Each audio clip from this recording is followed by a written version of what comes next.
Hi all, இன்றைக்கி ஒரு பொரியல் ரெசிபி தான் பார்க்க போகிறோம். கேரட் பொரியல் தான் இது. சாதம், சாம்பார் சாதம், ரசம் சாதம், சப்பாத்திக்கும் நல்லாயிருக்கும். ஸோ வாங்க எப்படி செய்யுதுன்னு பார்க்கலாம்.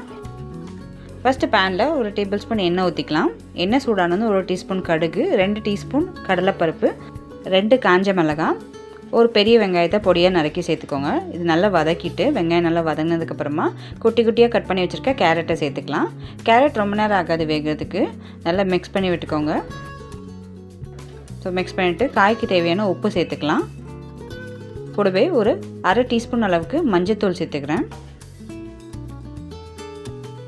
இப்போ இந்த காய் வேகிறதுக்கு ஒரு அரை கப் தண்ணி சேர்த்துக்கலாம். இப்போ இதை மூடி வச்சு ஒரு 10 நிமிஷம் அப்படி லோ டு மீடியம் ஃப்ளேமில் விட்டுடலாம். இப்போ இந்த பொரியலுக்கு ஒரு மசாலா அரைச்சிக்கலாம். தேங்காய், அப்புறம் சீரகம், பச்சை மிளகாய் சேர்த்து தான் ஒரு மசாலா அரைக்க போகிறோம். நான் இதில் 2 பத்தை தேங்காய் எடுத்திருக்கேன். இது கூடவே ஒரு டீஸ்பூன் சீரகம், அப்புறம் 2 பச்சை மிளகாய் உங்கள் காரத்துக்கு தகுந்தாப்பில் எடுத்துக்கோங்க.